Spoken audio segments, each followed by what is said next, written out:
Hi, welcome back to Advanced Algorithms. Last time we finished discussing the set cover problem and various approximation algorithms for the problem, and we looked at from a more general perspective, if we can approximate problems arbitrarily well, or if there are limits. And we had the first definition in this regard.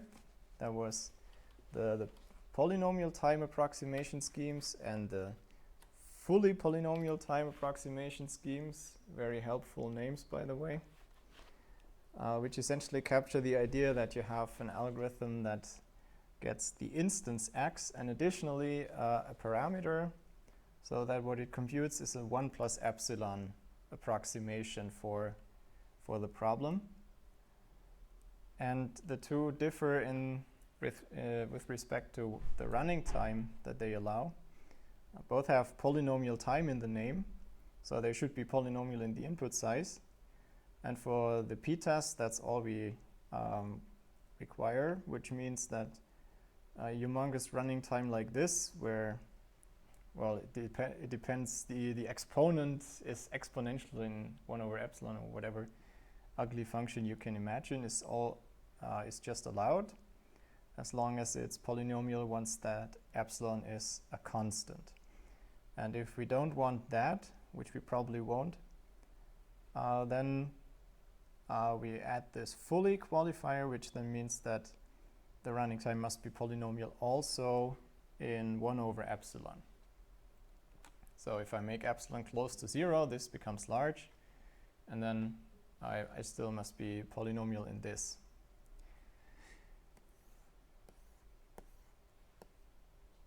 Then last time I already defined the class APX, but I think it makes sense to rewrite the definition in this way. And it's convenient to also have corresponding classes PTAS and FPTAS with the obvious meanings. So it's all of these are subclasses of NPO, the non-deterministic in polytime, the optimization problems solvable in non-deterministic polynomial time. And if they have a PTAS, then they're in this class. If I have even an FPTAS, then they're in this class.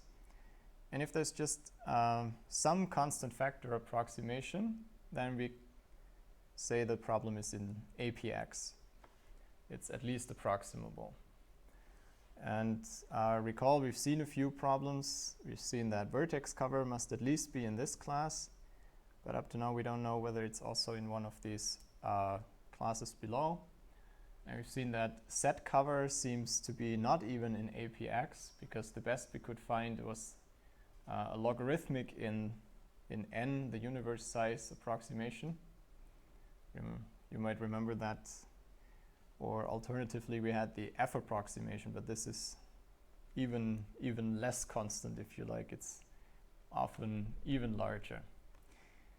So there seem to be problems that are not inside of APX, and the nicest part of the theory will cover this part, how to show that problems are not in APX, so that they are not fixed parameter of a constant factor approximable, or that they are not in PTAS, meaning that they might have an approximation for certain constants, but not arbitrarily good approximations. So this is obvious that we have this linear ordering of these classes, essentially just by definition. What's totally non-obvious is that unless P and NP coincide, all of these 4 inclusions are actually strict. And a few of these are easy to see, but most are not. I think none is fully trivial. And we will use this session to prove most of these strict inclusions. As a first example, I promised that we should have a look at whether FPTAS is maybe asking for too much. So we should ask the question whether there's any NP-complete problem that admits an FPTAS. And indeed there is. We've already talked about the knapsack problem, but to recall the notation, we have a vector of weights. So we have n items. These have weights w1 up to wn. Here we require that each of these is smaller than b, the capacity of the knapsack. Otherwise, such an item is useless. I can never use it in any solution. That's just a regularity assumption that we will need in the proof. So b is the capacity of the knapsacks in which we can pack items. For each of the items, we can take it or not. So we use a subset of these n items. And we would like to maximize the sum of the values that we are given. So we would like to maximize the vi over the subset of items that we take, but subject to the constraint that the weights do not exceed the capacity. So coming from the chapter where we talked a lot about LPs, it's almost trivial to formulate this as an integer linear program. The point is just that this doesn't really help in this case. I think there's probably not even a nice dual problem that would help to solve this better.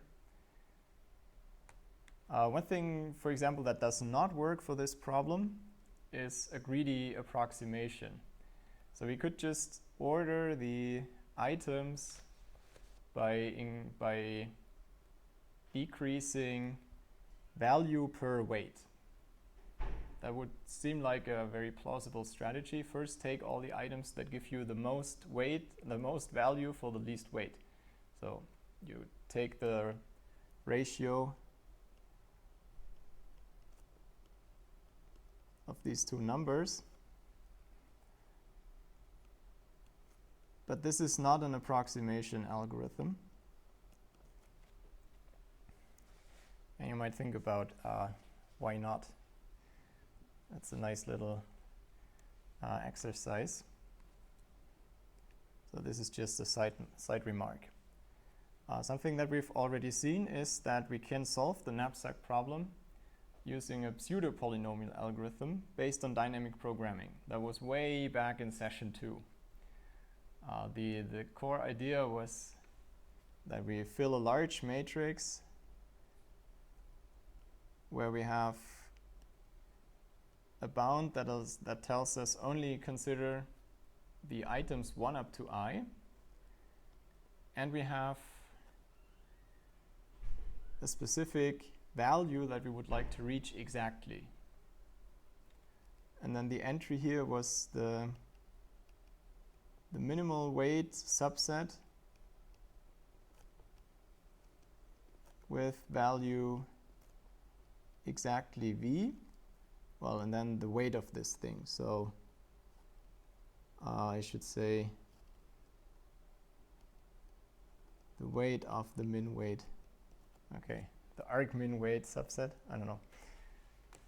That would be the subset. So the weight of the subset that gives you exactly this value with the smallest weight among all of these.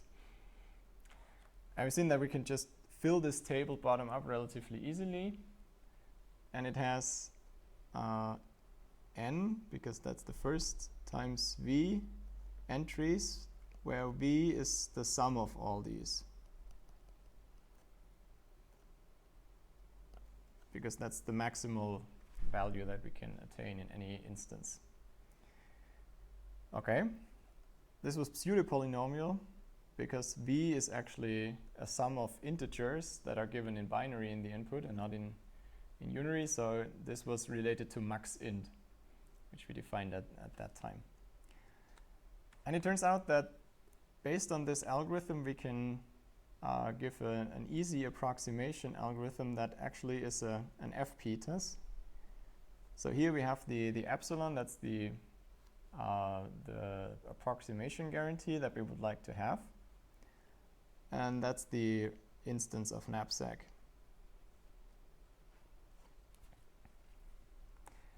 So the algorithm computes two magic numbers, and then what essentially happens is that we round down the values to a certain precision, and that precision depends on epsilon, and everything that happens afterwards just magically gives you the right running time and the right result. Okay. And if you think about it, what you do here is the epsilon, if epsilon is relatively large, then k is large, and that means you make the values small. And that will eventually lead to the fact that this becomes faster because the v goes down. Okay. What you will have in turn is that the solution doesn't exactly use the correct values, so you only get an approximate solution. So let's see how this works in detail.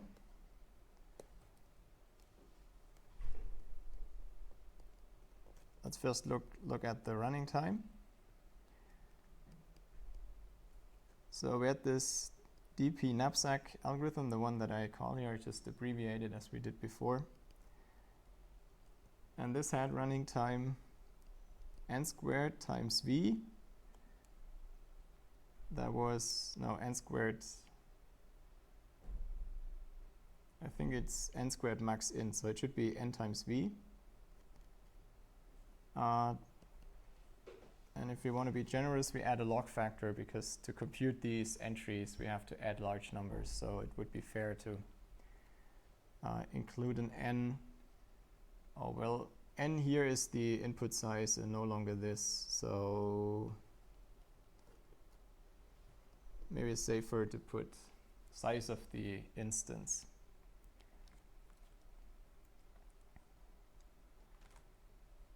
Now, that was the running time for the original version, but we actually use it with these modified weights, where the capital V tilde is just summing up all the small ones. And we can already express this in terms of the original ones, because these are just V over K floored, so upper bounded by V over K in each entry. So I might have mentioned here, these are both vectors, the V's, right? It's a bit of a sloppy notation. I mean, you can write this in NumPy or in MATLAB, or it's meant to be element-wise compute this and assign it to the whole vector. You could write it with for loops, but I think at this point in the course, we can zoom out a bit on the details. Easy enough to do. So this, well, that's just the definition.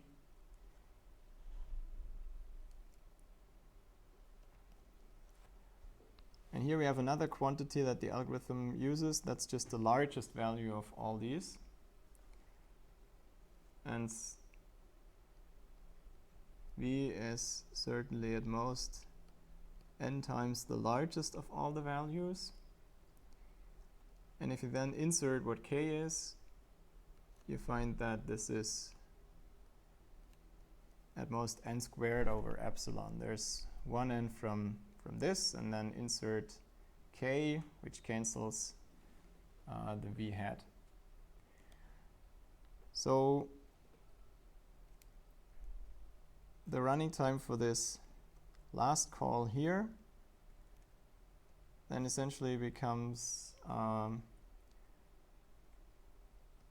n cubed times log n times 1 over epsilon. That's just inserting this, well, for x. I think here, no, this is kind of fine. Let's leave the n here. It's really this n. Only here we have the v tilde, I guess, because this is for adding the numbers. Okay, it doesn't really make a difference. Let's write 1 over epsilon here again.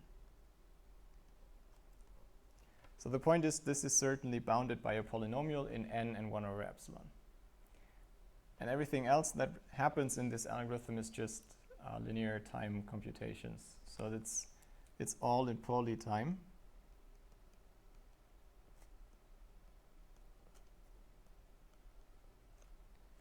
So we have the running time requirement for an FPTAS fulfilled. Now we should also show that what it computes is an 1 plus epsilon approximation, or, well,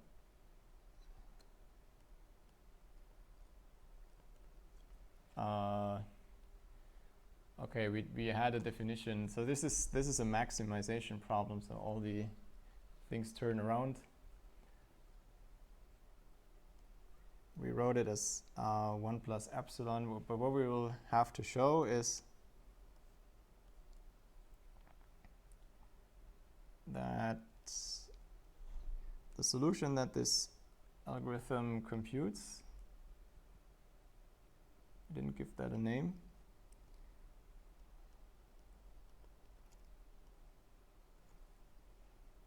so approximate knapsack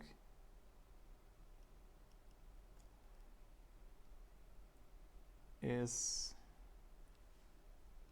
so the value that we compute is at least 1 minus epsilon times opt. That's what we're going to show. In case this doesn't match exactly our definition, we should fiddle a bit with the epsilon. The point is whether you take approximation ratios less than 1 or greater than 1. And there's no ultimately agreed upon rule. But I think we settled for greater than 1.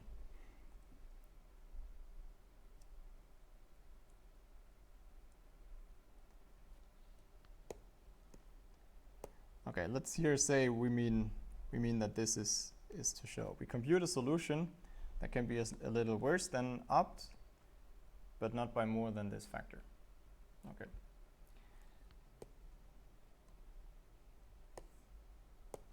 So a bit of notation. Let's say T is the optimal solution.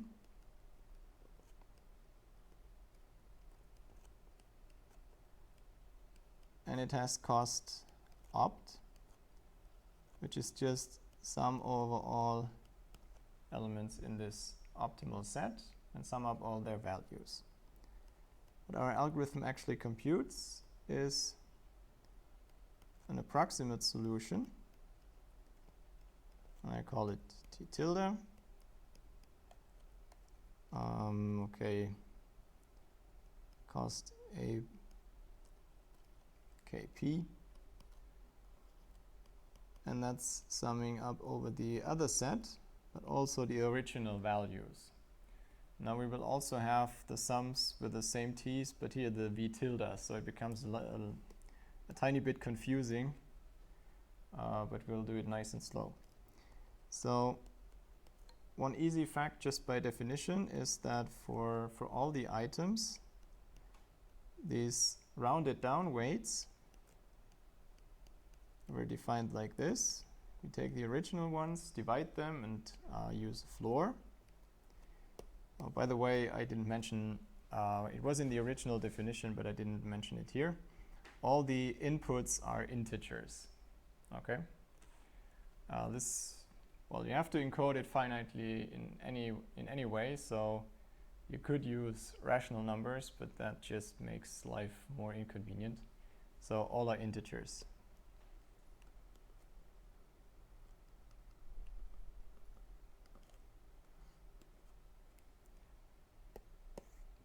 Which means that also these have to be integers. Okay, and it's not too complicated to see this. This value is either this, well, okay, it's in this interval, right? Just because we round down. Fine, that's one thing. The second property that we need is, indeed, for any subset of the items, we have, just by using this,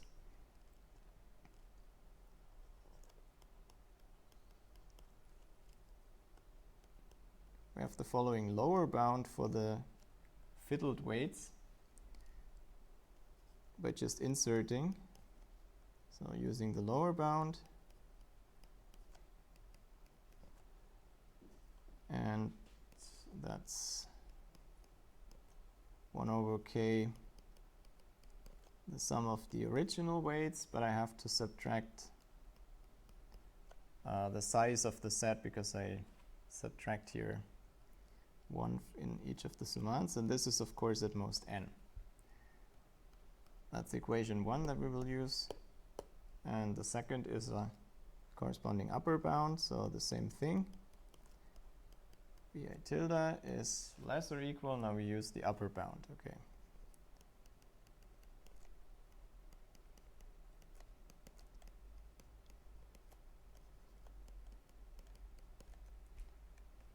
Okay, easy enough. And now we only have to compute the right thing to show this claim. So we start with the cost of APK, no, AKP, which is summing over the T tilde, but the original weights. Now we can use equation 2 to transfer that to the fiddled weights.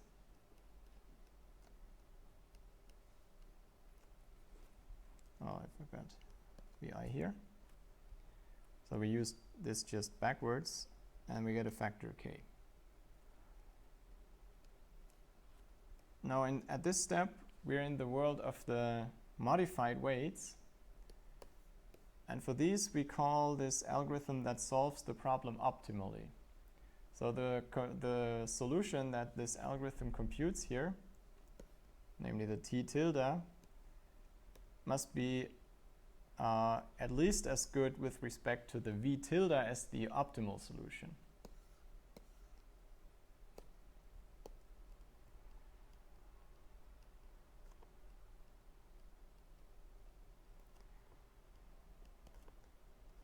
So we can replace this by the optimal for the original weights, and this can only get worse. And now we use equation 1 to translate back to the original weights. But there's the factor again gone, because here we should multiply by k both sides. But then we have this minus n, and the factor k that was in front of this.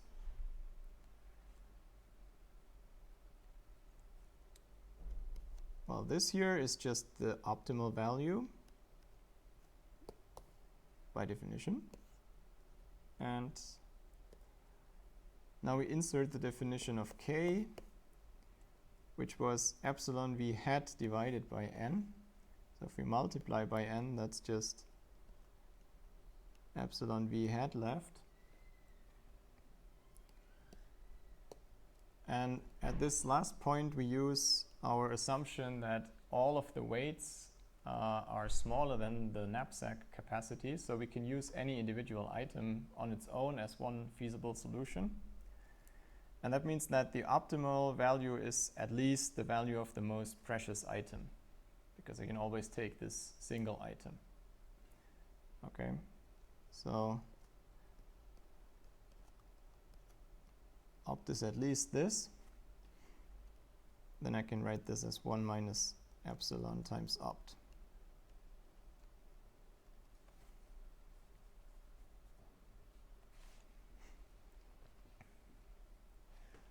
Okay, this is the guarantee that I promised you. So we found one problem at least that is NPhard.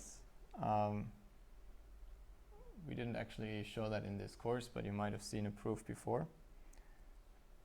And there is an FPTAS for this problem. But as we will see next, this is actually kind of an exception. Because if a problem has an FPTAS, then it has two other properties which we know for many problems that they don't have this. So by contraposition, they can't have an FPTAS. And the first one, this is a bit cryptic, and it touches back to the FPT chapter. And the second is about pseudopolynomial algorithms, which is, in a sense, a generalization of the idea that we had here. So if a problem has an FPTAS, then it's fixed parameter tractable with respect to the canonical parameterization, which means an FPT problem is a decision problem, so we have to give a threshold for an optimization problem U. And this threshold is our parameter in the FPT world. Okay, that's what this says. And the second claim is if we have an FPTAS and additionally this assumption that the objective value, the cost for any of the feasible solutions for any instance, is bounded by some polynomial of the largest integer that occurs in the input. So sometimes this doesn't even make sense if the problem is not an integer-based problem.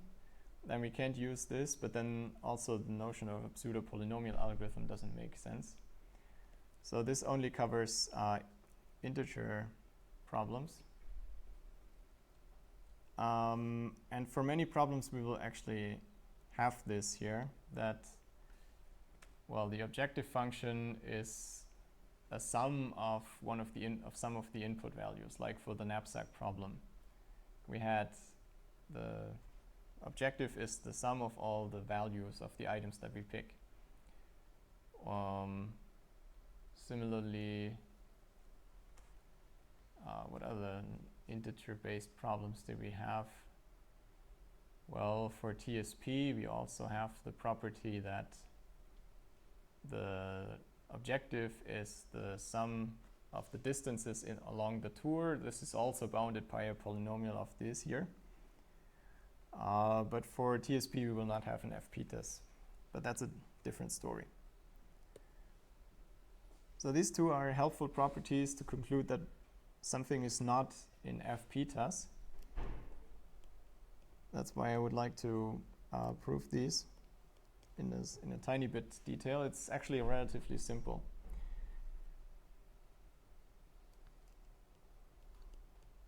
To simplify the notation, let's assume that we have a minimization problem, and you can do it similarly for max problems. And we assume that we have an FPTAS, so there's an algorithm AX epsilon for U that computes a 1 plus epsilon approximation in running time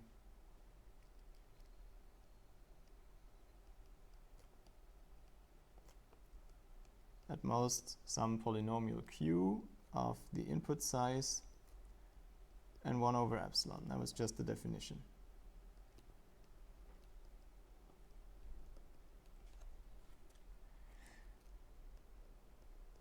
Now what we do is we construct an algorithm B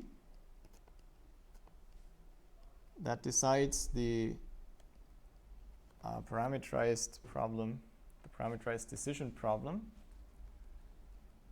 So if you recall this, we called this canonical parameterization,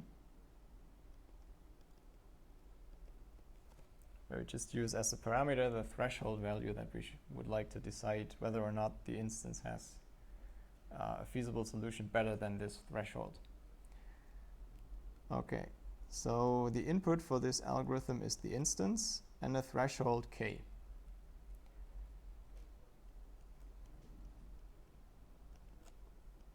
And it should tell us, is there a feasible solution? Why? So in the formal notation for optimization problems, feasible solutions were this set m of x. Is there a solution so that the value of this solution is better than b? K, sorry. Okay, the algorithm works as follows. First, we compute a solution and we choose as epsilon the magic value 1 over k plus 1. And then we return whether or not the cost of this solution fulfills the threshold. So in a sense, we abuse the fully polynomial time approximation scheme to force it to compute an optimal solution. And to see why it must be an optimal solution that we compute here, oops. We basically just have to make a case distinction.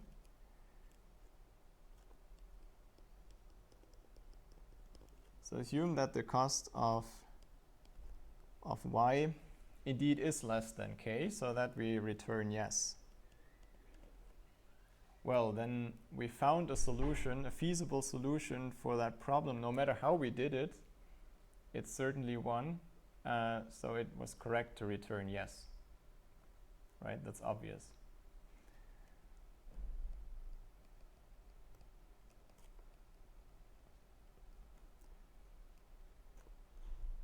And if this is not the case, and at this point it's important that we assume that our optimization problems are all integer based, in particular that the objective function is also integral. Because that means if it's not lesser or equal than k, it must be at least k plus 1. If we allowed arbitrary numbers here, arbitrary rational numbers, the distance between these two could be any as small as you like, and then we would not be able to make this conclusion. Okay, so this depends on our definition for optimization problems, the definition for NPU, that cost actually maps to the integers, which for most problems, if you think about it, is not a restriction, but here it's actually important. Okay, if this is the case, then we know that the optimal solution to x must be what we have divided by the approximation ratio, which is 1 plus epsilon, and epsilon was 1 over k plus 1. That's just because A is an approximation. Well, then we use that these costs have this value. And then you can rewrite this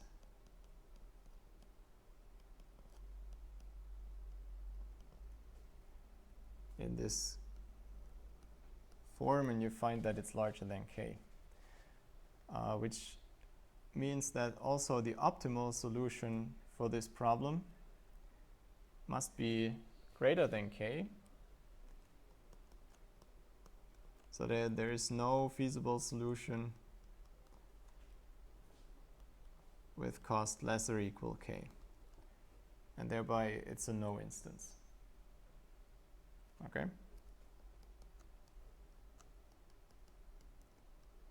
No instance for the threshold problem. Now, how about the running time?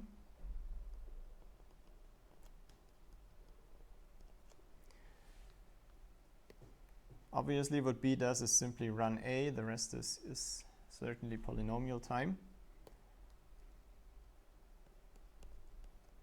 And this call to A runs in this queue of the input size and 1 over epsilon, so k plus 1.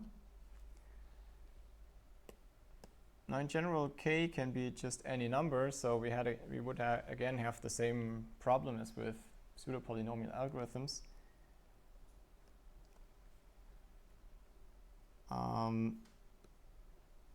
But we can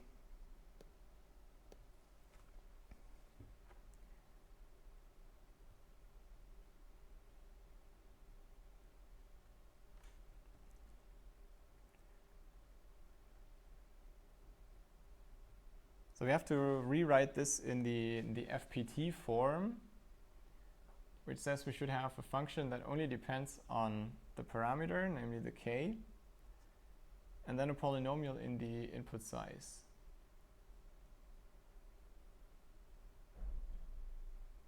And if this is a general polynomial, such a factorization might be a second step away.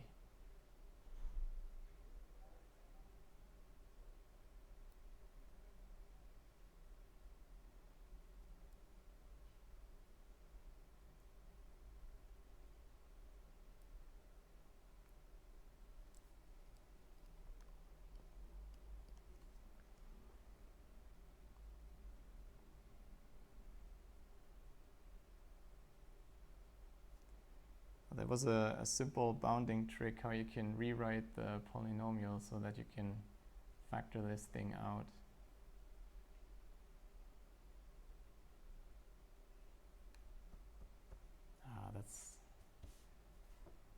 I skipped this step in my notes.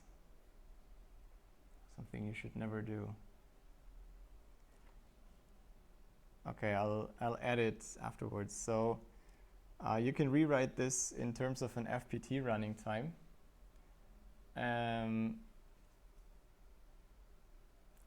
Essentially because a polynomial is not arbitrarily bad.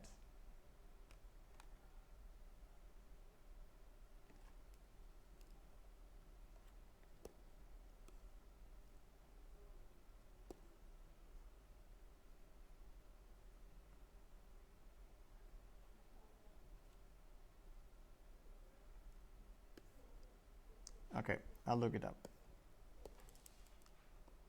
Let's look at the second part. Here we're actually dealing with the pseudopolynomial algorithm. And we have this additional assumption that the objective function, the cost is not too big.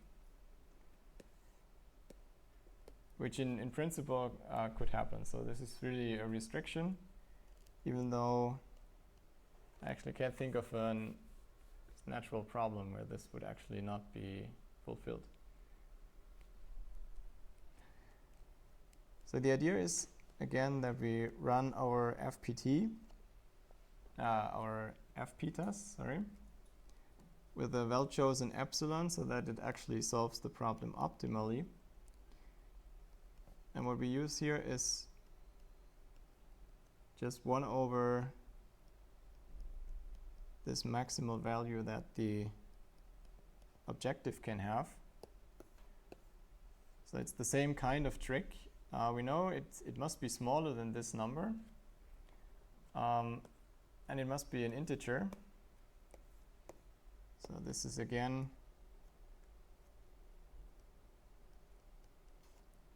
the costs are again integers. So this gives us a sufficient granularity so that what we actually compute with A is an optimal solution. So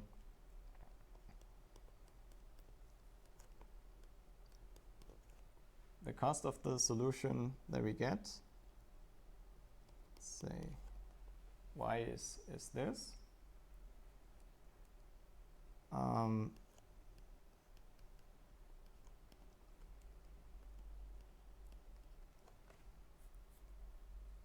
Is at most 1 plus epsilon times the cost of an optimal solution.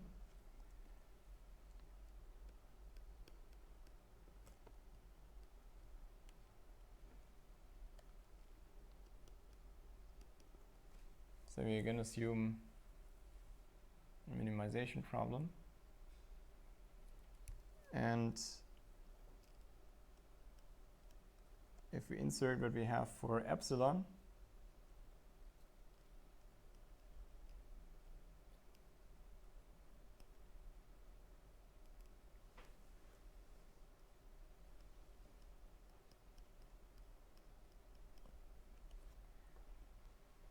well, the optimal value can't be, okay, I didn't insert epsilon, I inserted opt, sorry. We just assumed that the cost of any feasible solution is less than this, and it certainly is true for opt.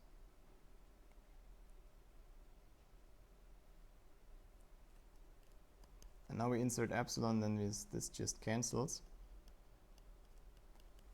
And because we have a strictly less here,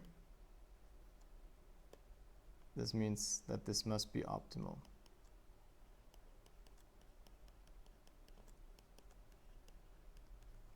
So that's just the formal argument that this granularity is fine-grained enough that our FPTAS actually computes an optimal solution.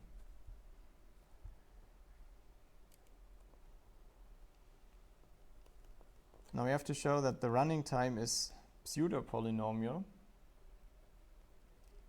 Because it's an FPTAS, the running time is again the polynomial of the input size and 1 over epsilon. And this is another polynomial of max int. One more. But if you expand these, then the whole thing, if you insert a polynomial into a polynomial, it's still a polynomial. What you get is a polynomial in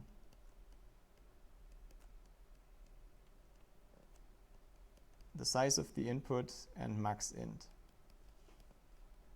And that was exactly the definition of pseudopolynomial.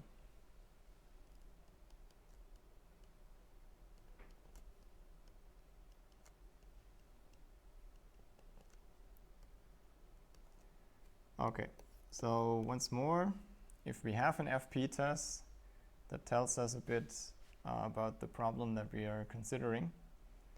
And if we have a problem for which we know that it's not FPT, or we know, we know that it's most likely not FPT because it's, for example, W1 For example, independent set and dominating set were two of our canonical examples. We know these cannot have an FPTAS. And the same holds true for any strongly NPhard problem. That were the ones that don't have a pseudopolynomial algorithm unless P is NP. Then it can also not have an FPTAS. And there were quite a few of them, for example, the TSP problem.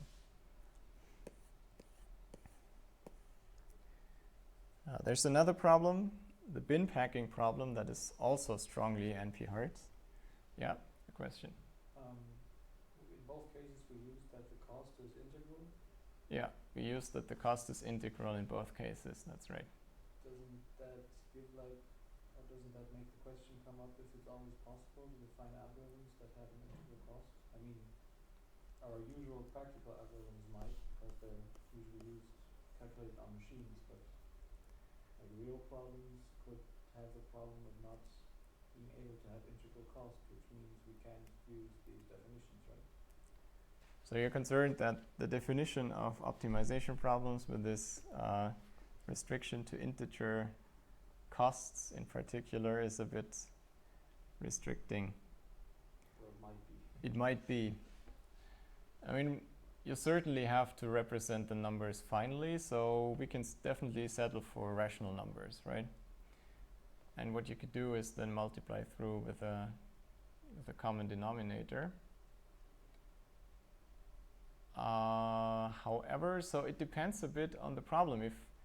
If it's like Knapsack, where you just sum up the values, it's irrelevant whether you scale them.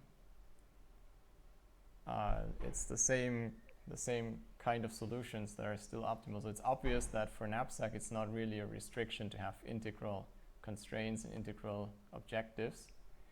For other problems, it might be questionable, I agree. So in general, you can cook up, I don't know, any kind of examples where it might make a difference.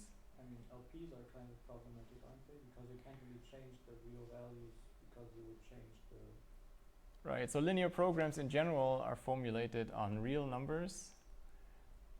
There's a distinction between what is the input and what is the feasibility set. So you usually restrict for LPs in complexity theory the inputs to be rational. But the feasibility region is a subset of the n-dimensional real space, Euclidean space, or just, well, R to the n, right?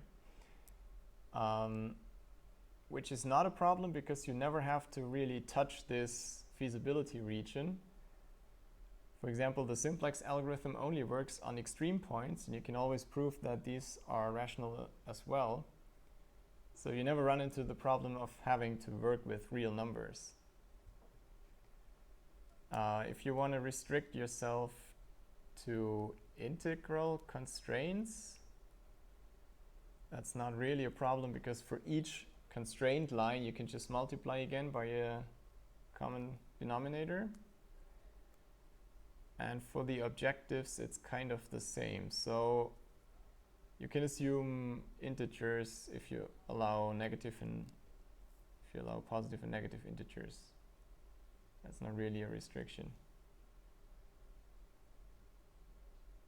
It might blow up a bit the size of the numbers. Because sometimes, because of cancellations, it might be that you can represent something quite concisely with rational numbers. But if you have to multiply with the common denominator of all of these, the size might grow a bit. I don't know if there's an easy argument to bound by how much. But in general, I would say you can, like we did actually, you can define the LP problems with just integers as input. Which does not mean that the extreme points of the feasibility region are integral. So the output still has to be rational numbers. Does that help you in a sense? I agree it's a bit unsatisfactory to have this loophole in the theory, if you like. It seems like it might make a problem at some point. Yeah. In fact, in all of this FPT chapter, where we use these parameters as the substantial part of the running time, there it makes a lot of a difference if you scale up constants or not, right? So at least in that world, if you think about an FPT algorithm for integer linear programming, unlikely to exist, but assume you would like to have one. Then the parameter in the canonical parameterization would be a threshold for the objective function. It makes a huge difference if you scale up the numbers in that case, because then also the threshold gets scaled up. So in a sense, it's not, you're not really restricting the kind of problems you look at, but it's still not for free. On the other hand, there's no way to prove anything like these results, I think, if you don't have this discrete steps on the objective function. These definitely depend a lot on that.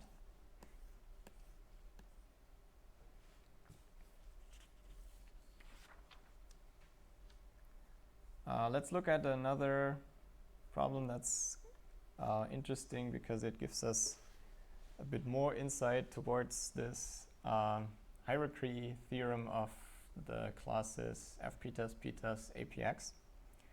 And that's bin packing. We didn't discuss that, but you can show that bin packing, despite its similarity to Knapsack, is strongly NPhard.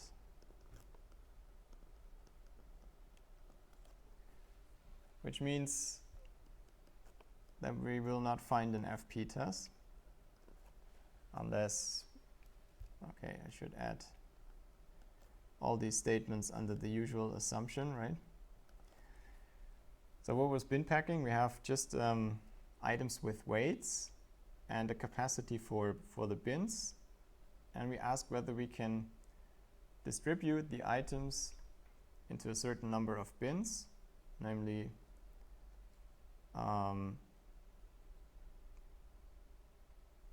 at most k.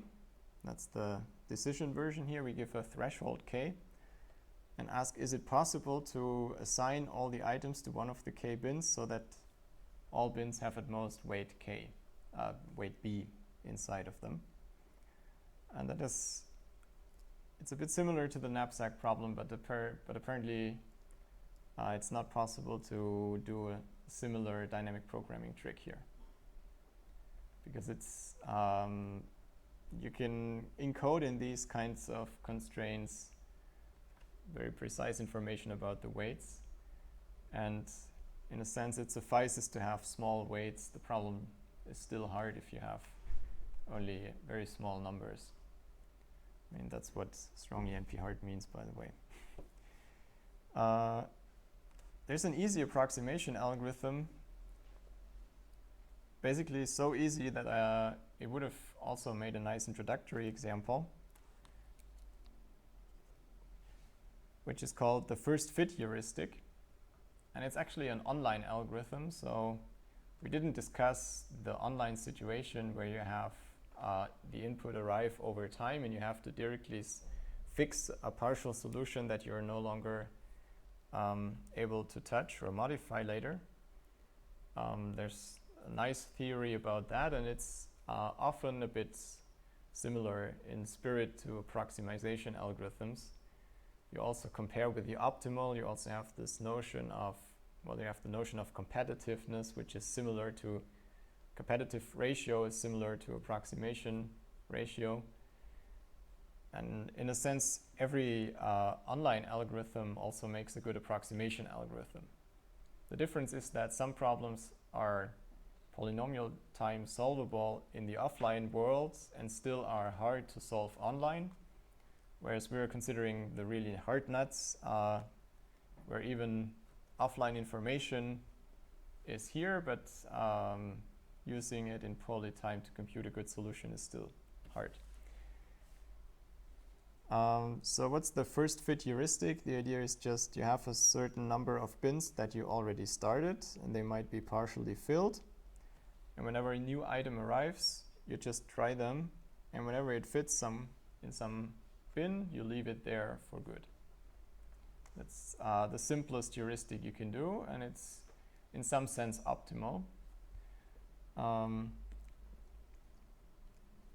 The reason why this is a 2 approximation is that at most one of the active bins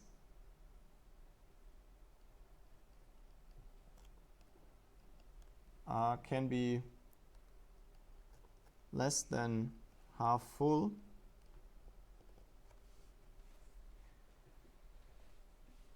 basically at any point in time. So if you start, you have just one active bin because you haven't touched any more. And then what happens is that either there's an item that is smaller than 1/2. Then if I have one last bin that's only a bit filled, I can put it there and don't open a new one. So I don't violate this invariant. If I currently don't have one, if all are filled, I open a new one, which is also fine. Then the invariant holds afterwards because I didn't have a a half empty bin before. Okay, so we have the two cases.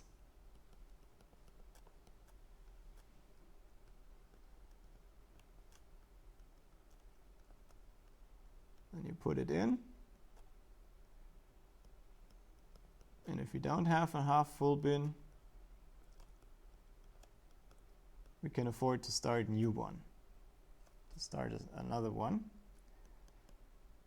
In the case that an item arrives that's larger than 1/2, you can actually make this less and equal here. Then we just start a new one, which is also not more than half empty, right? Because already with the single item it's full enough. And obviously opt must be at least the sum of all items divided by b. We can even round up, because it has to store the items somewhere. And that means that we never go twice above this number, because every bin has at most half of its full, right? So it's essentially a simple graphic proof, if you like. Question? Does that mean bin packing in this case is an optimization version where we want to have k small? Yeah, sorry, we are looking at the bin packing optimization version where you would like to minimize the k. In fact, what I did is just copy paste this from the very first, from the beginning of session 2, where we had the certain examples for NPhard problems, but we did not yet discuss optimization problems. You're right. So I shouldn't have this as part of the input, but instead say the goal is to minimize k. Yes.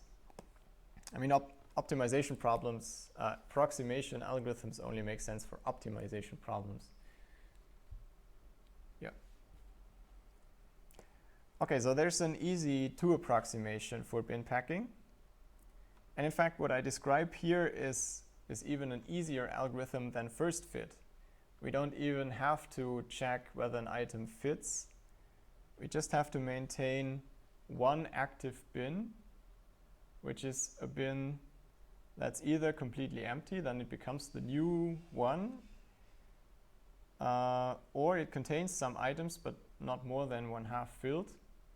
And we always keep a pointer to this one, right? And if new items arrive, I put it in if it's small enough, and otherwise I can just generously start a new one and keep that one active.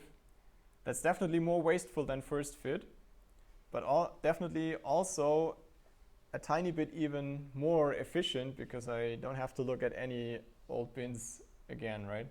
And it achieves the same ratio. Okay, you're not convinced that this is a good algorithm, but it achieves the same ratio, right? Yeah, so it just shows you that for bin packing, reaching a 2 approximation is really easy, right? Interestingly enough, you can't improve by much more, and this is a first result where we can show that something is not approximable to to an arbitrary ratio by a very, very simple argument. So if you fix any epsilon, then there's no 3/2 minus epsilon approximation for bin packing, unless everything is easy. And the reason is we can reduce the problem partition, which you might know, but it was not in the list of the problems that I just mentioned. So let me briefly define what this is. The input consists just of a bunch of numbers. And we ask whether it's possible to partition these into 2 sets of numbers so that they sum to the same value. So let me write I bar, the complement of I, for just all others. So that's a very harmless problem in a sense, but still one of the classic NP complete problems. Okay. And we can reduce this partition problem to bin packing.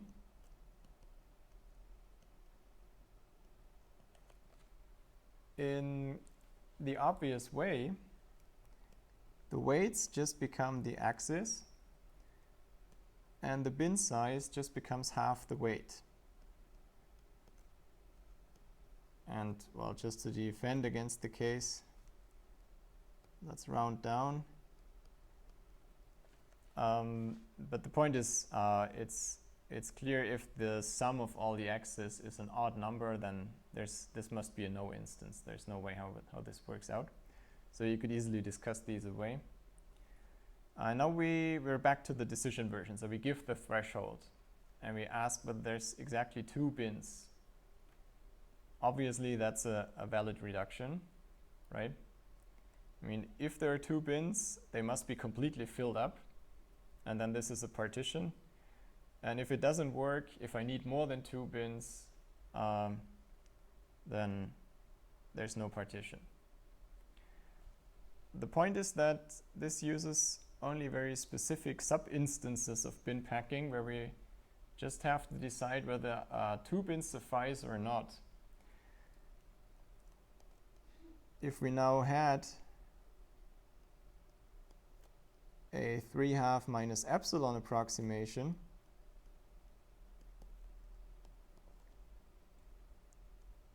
then this would just optimally solve this, because this granularity suffices to distinguish the numbers 2 and 3.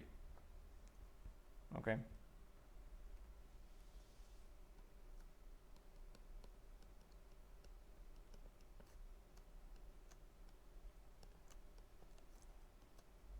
And that means we have solved an NP-complete problem with an, polytime approximation.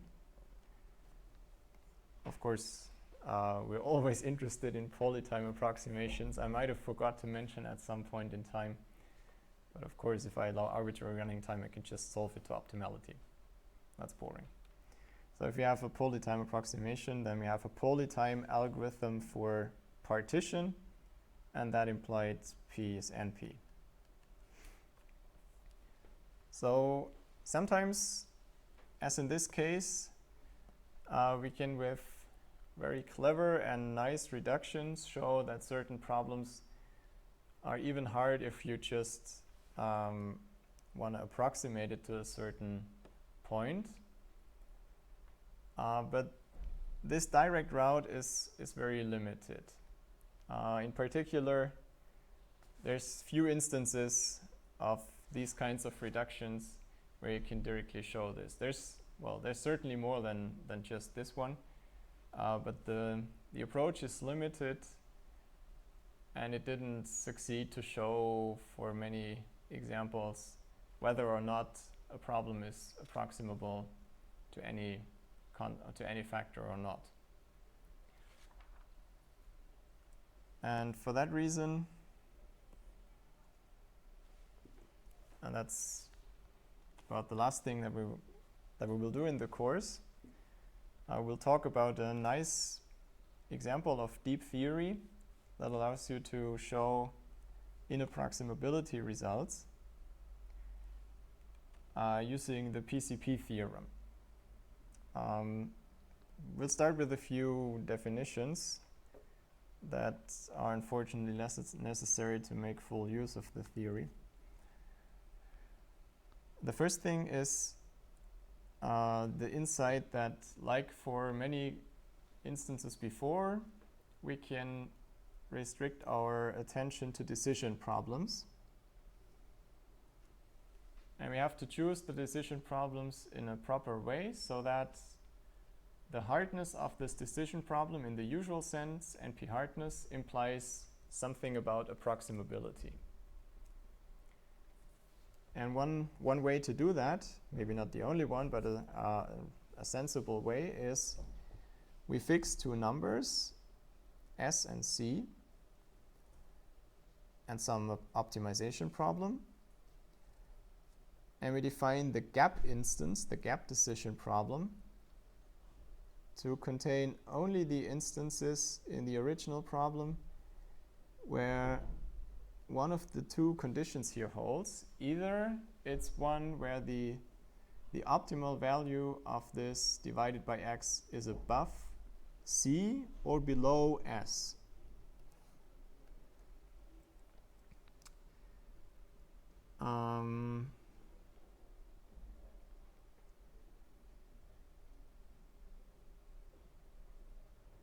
I'm wondering a bit why this number should be between 0 and 1 in first place.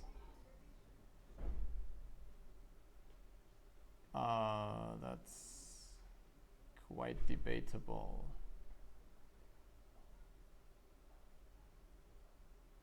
I think it might require a proper definition of what the size of x is in this case. I mean, in general, the objective, so opt is the optimal value of the cost function, and the cost function in general can be quite large. So I think the normalization here is unfortunate. We will see that for the specific problems that we have in mind, it's usually easy to give a reasonable scaling. So if you think of max 3 set, for example, there's the total number of clauses, and that's the most you can satisfy. If you think about the knapsack problem, there's the total value of all items, that's the most you can get. If you think about bin packing, you can cook up an upper bound for the number of bins you can ever need, which is taking the number of all items. So I think in any specific problem, it's kind of easy to find such an upper bound. For very general problems like general LPs, might be more challenging, right? You should be able to define if it grows too fast, then the cost function should have huge jumps, so you should be able to squash the cost function, but it probably wouldn't be easy to define something like that.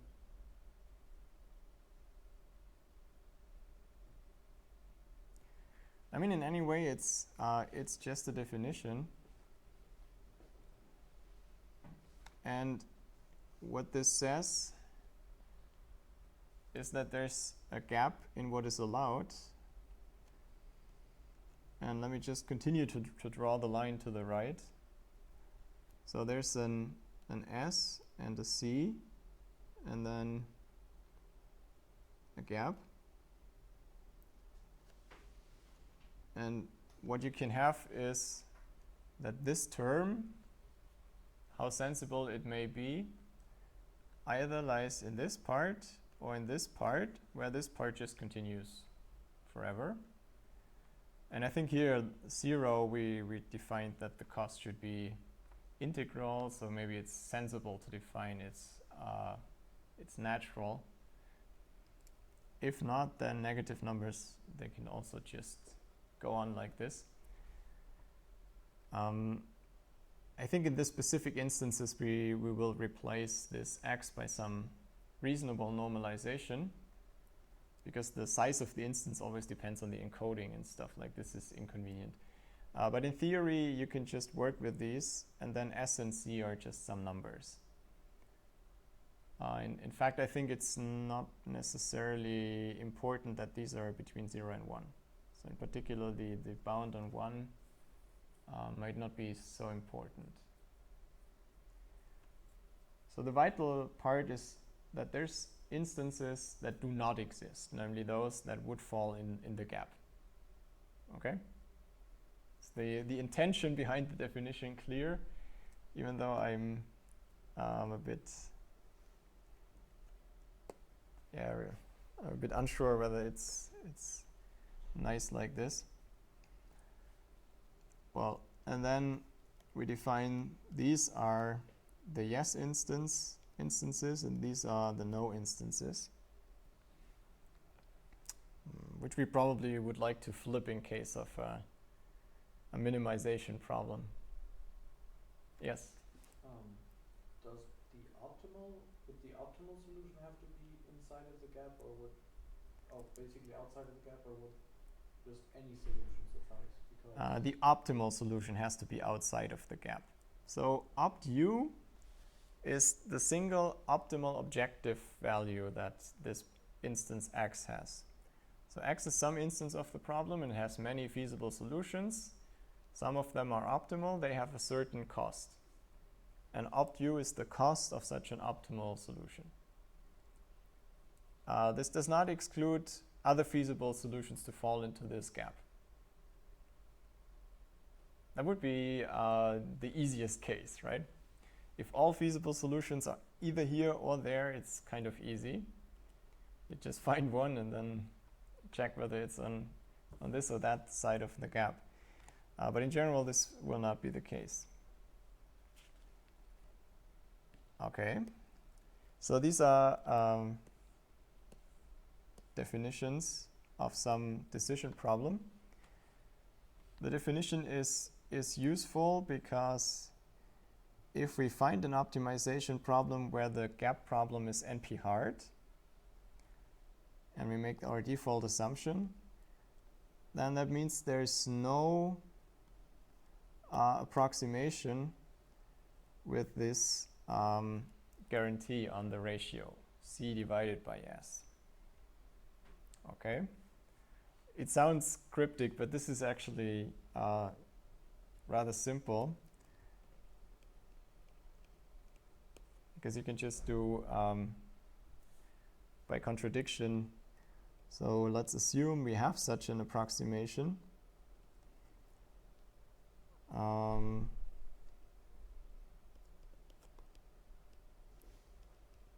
We have an algorithm A that computes a C divided by S approximation. Let me abbreviate that by delta in case we need it often. So we construct a decider algorithm B for the gap problem.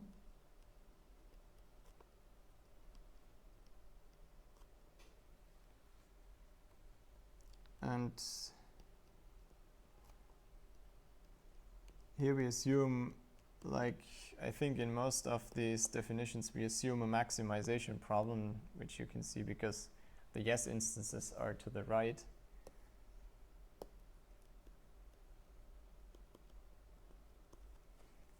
I guess it doesn't make sense to stick to this definition. If it's min, then you would want to flip it.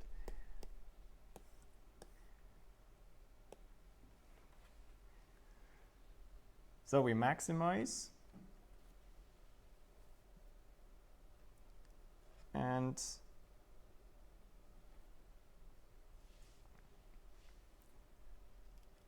our B essentially computes whatever A does,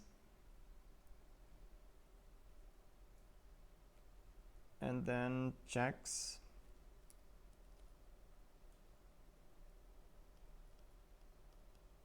if the cost of this thing is less than S times the size of X.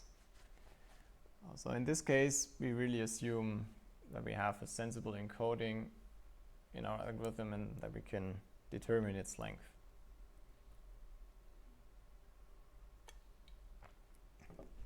In case we decide that this absolute value of X should mean something else, if you think of your favorite NP-complete problem where you have an intuitive definition for this normalization, then you just insert it here.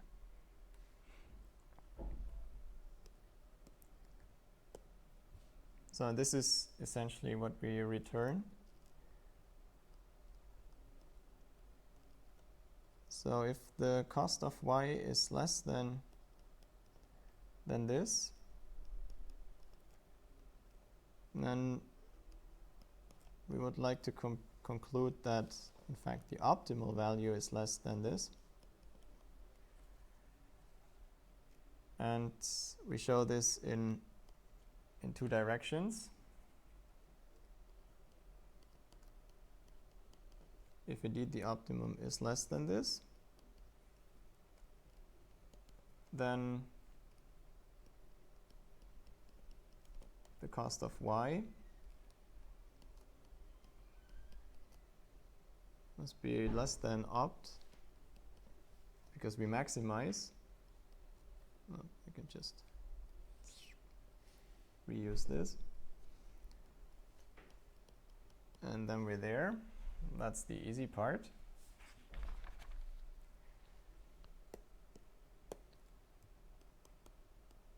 And for the other direction, we have to use the gap. So if this is at least s times x, then by definition of the input here, so note that this is strictly less than s.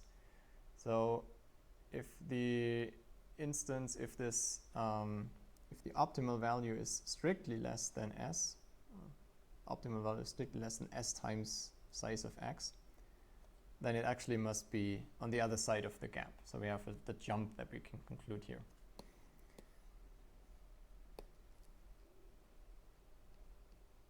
Mind the gap.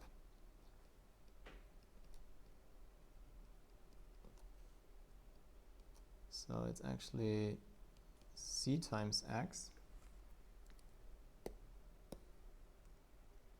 I think we need a bit more space.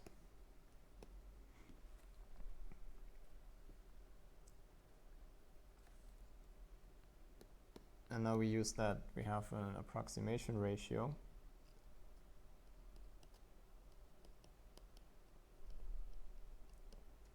So the optimal divided by what we compute must be bounded by this.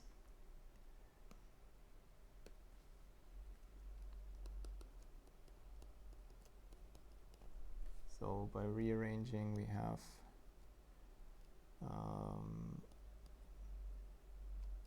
this times opt u of x, and then we use what we've just found up here. So insert and cancel the s. That gives that. So we found the same condition that we had on opt also for the cost of y, right? And that's what the algorithm checks. So once again, the algorithm checks if the approximate solution is on that side of the gap. And because the approximation ratio matches the size of the gap in precisely that sense that this computation checks out, it means that if the approximation is on that side of the gap, then either then the optimum must also be on this side of the gap, and if it's not on this side, then also the optimum must jump over the gap. That's just by the definition of this gap problem. So we've shown that our algorithm B actually decides this because it computes the right answer, and polytime follows because we assumed that this is a polytime approximation. I again forgot to remark on that. But otherwise, so of course it's in the theorem. Okay.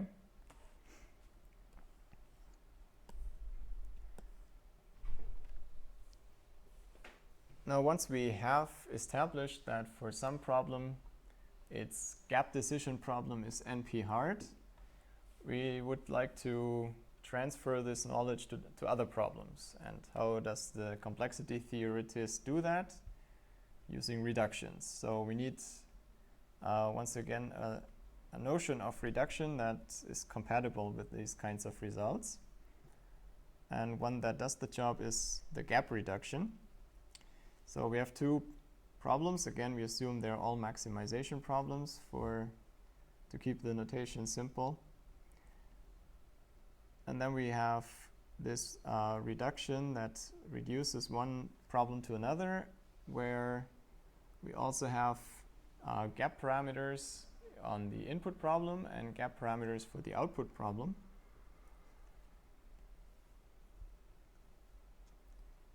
So that if we take an instance of the first problem, so one of this Li was feasible instances, and now the second subscript is for the first problem, then this reduction must produce a sensible input for the second problem. That's clear. And whenever we found one that's to the right side of the gap, okay, I should just draw the gap, okay? C. If we were on the right side of the gap, then A of this must also be on the right side of the gap, and the same thing here.